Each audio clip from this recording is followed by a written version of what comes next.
खुश आमदीद दोस्तों, आप सबका स्वागत है। मैं हूं डॉक्टर इश्तियाक अहमद।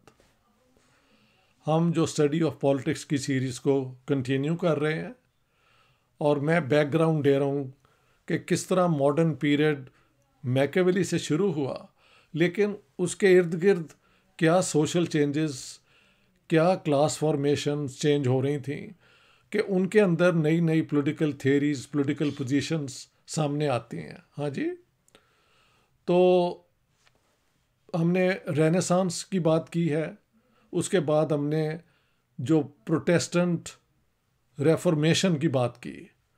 क्रिश्चियन जो वर्ल्ड था वेस्टर्न यूरोप का, उससे पहले सब कैथलिक थे, वो ब्रेकअप हो गया। कुछ इलाके प्रोटेस्टेंट हो गए, either followers of Luther and in some places of Calvin, या वो रोमन कैथलिक चर्च के साथ रहे। लेकिन इसके बाद इन्हीं में जंगें भी शुरू हो गई। प्रोटेस्टेंट, क्योंकि एक स्टेट के अंदर अगर हाकिम कैथलिक था और अवाम प्रोटेस्टेंट होने लगे तो वहाँ पे फिर सिविल वॉर शुरू हो गई, और वाइसी वर्सा।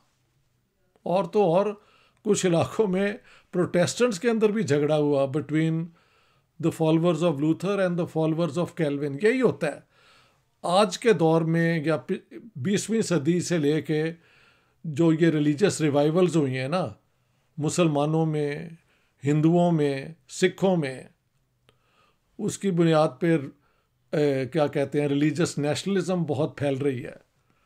हाँ, मॉब कल्चर फैल रहा है, हमले हो रहे हैं और लोग कोशिश कर रहे हैं इंडिया पाकिस्तान की जंग हो जाए।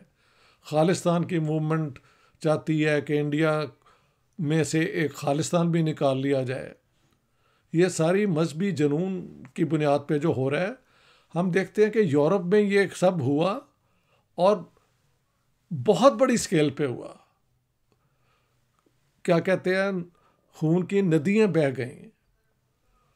15वीं, 16वीं और 17वीं 300 साल तक ये इस किस्म की जंगें होती रहीं बिटवीन। और कोशिश क्या थी कि रूलर कोशिश करता था कि उसकी जो रियाया है ना, उसके जो लोग हैं, वो उसी के मज़हब के फॉलोअर हो जाएं। कुछ लोग उसको अपोज करते थे, वो उस रूलर को हटाने की कोशिश करते रहे।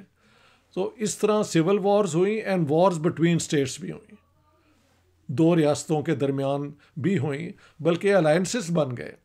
Protestant princess and Catholic princess, they fought one another. बहुत खून बहा भाई, जिसका कोई आपको पता होना चाहिए, ताकि मैं चाहता हूँ ये हमारे इलाके में ना हो।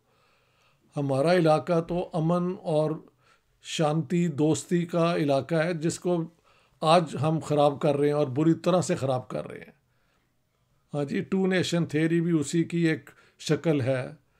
अब हिंदू नेशनलिज्म जो शुरू हुआ है और पाकिस्तान में ये जो इस्लामाइजेशन का प्रोसेस है, ये सारी उसी झगड़े की शक्लें हैं कि who is a true Christian. ये वाला सवाल था कि who is a true Christian. और स्टेट जो है, उसका रूलर अगर प्रोटेस्टेंट है तो बाकी लोग भी प्रोटेस्टेंट हो। मसलन स्वीडन के अंदर लोग पहले कैथलिक थे, फिर उनके एक गुस्ताव वासा उसका नाम है, he is the man who used a lot of force and converted everybody to the Lutheran Protestant religion. ये तो आखिर में तो ये हुआ कि लूथरन चर्च के अलावा कोई वहाँ पे रह ना सका फॉर अ लॉन्ग टाइम। समझ गए आप?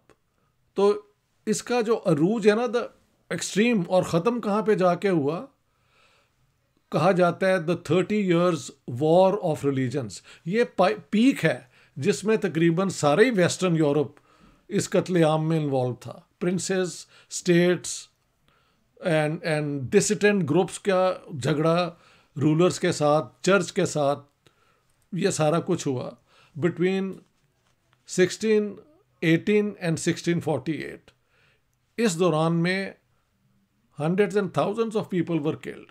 अच्छा, इस सारे पीरियड से लोग भाग के 15, 16, 17 सेंचुरी में बहुत लोग कहा जाता है about 20 to 30% of the population of Europe left for the Americas, North America में उधर उधर जाके सेटल हुए।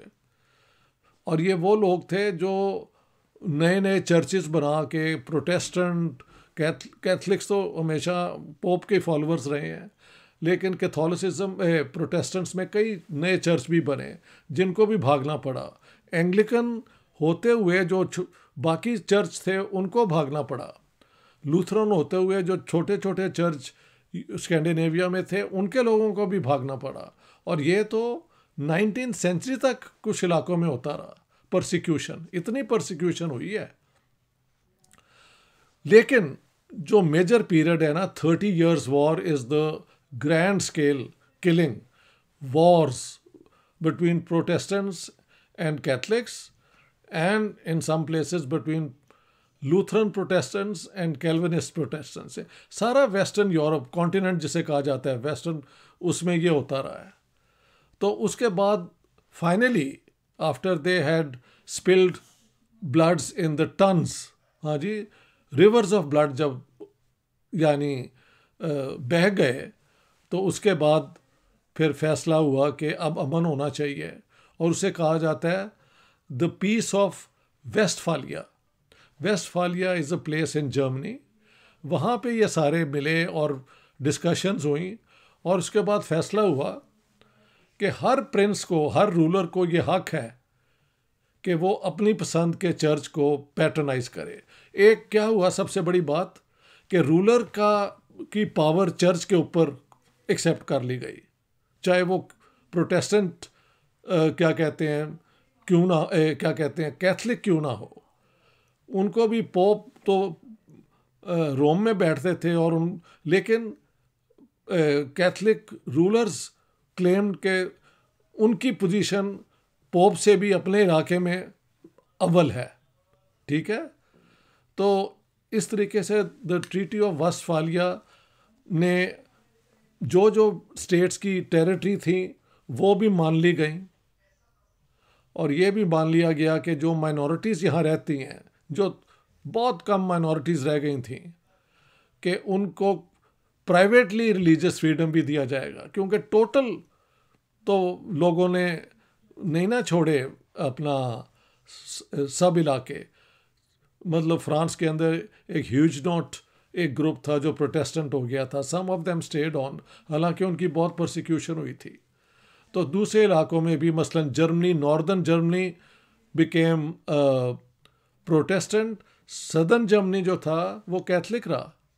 तो इन सारों को मिल के ट्रीटी ऑफ वेस्टफालिया में ये एग्री किया गया कि जैसा रूलर वैसा एक स्टेट चर्च होगा, और स्टेट चर्च के मेंबर जो हैं वो ही सिटीज़न होंगे। मसलन इंग्लैंड के अंदर जब ये इस किस्म के वहाँ पे भी झगड़े, civil war between Catholics and Anglicans हुए, तो फैसला जो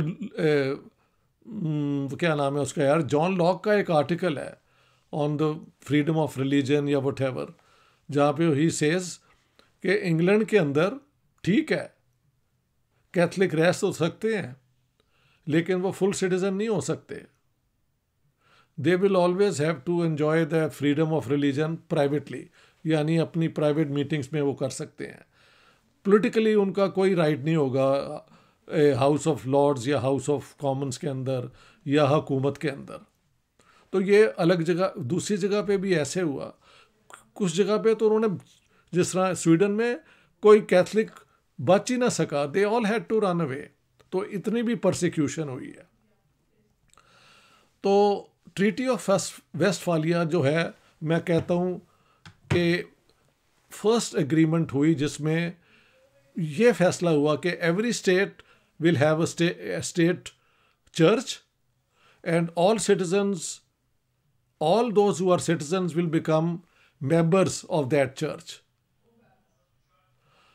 इससे आप कह सकते हैं कि one religion, one church, one ruler को आप ओबे करेंगे। तो the ruler became the head of the political dispensation. Even in Catholic societies उनकी पावर इंक्रीज हुई। उन्होंने माना कि ठीक है, पोप फिर भी स्पिरिचुअल हेड है क्रिश्चियनिटी का और कैथलिक्स का, but in our own territories our rule will prevail. तो ये है द 30 years वॉर। इसे कहा जाता है the war of religions. Actually तो इसे कहना चाहिए द वॉर ऑफ सेक्ट्स, क्योंकि ज़्यादातर प्रोटेस्टेंट और कैथलिक्स के झगड़े हुए। लेकिन इसके अंदर मैंने बताया कि कुछ हालात में प्रोटेस्ट क्या कहते हैं Calvinist and the Protestants also fought in some societies, but all that came to an end through the treaty of Westphalia.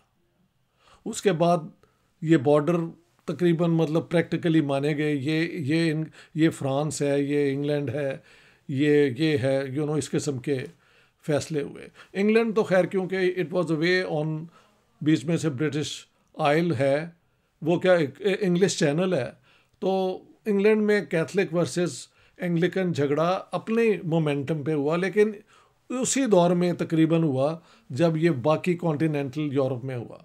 ठीक है, तो इसमें आप कह सकते हैं यूनिफॉर्मिटी ऑफ रिलीजन पे एम्फेसिस दिया गया। बाद में हम देखेंगे कि सेकुलरिज्म कैसे यूरोप में आई।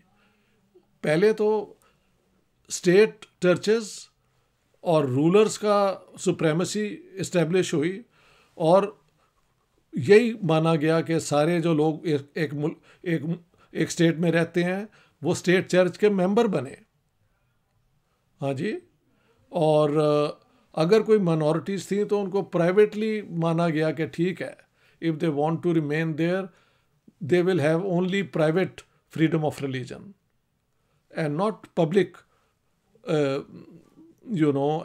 expression of religion, और सियासत में तो उनके कोई राइट्स नहीं होंगे। So my friends, remember, Europe ने जो ये आज जो हम देखते हैं प्रॉस्पेरिटी, पीस, डेमोक्रेसी, सेकुलरिज्म, ये सारी चीज़ें after millions of lives were lost for nationalism. Nationalism become later. पहले वॉर ऑफ रिलीजन्स ने बहुत लोगों की जानें ली और बहुत परसिक्यूशन भी लोगों की हुई।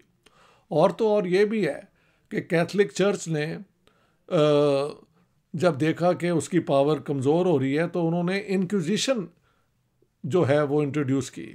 इंक्विजिशन का क्या काम था कि जो लोगों पे शक होता था कि वो प्रॉपर क्रिश्चियंस नहीं है या वो साइंस में बिलीव करना शुरू कर दिया उन्होंने, तो उनके ऊपर केस चलते थे और उनको बहुत बहुत सज़ाएं दी जाती थी। कुछ लोगों को जलाया भी गया।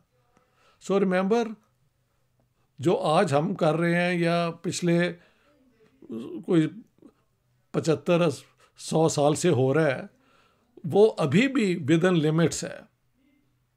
The worst form has been the partition of India, Punjab and Bengal, more than 1 million people killed, हाँ जी, but compared to the population of nearly 400 million, तो ये एक बहुत छोटी परसेंटेज है।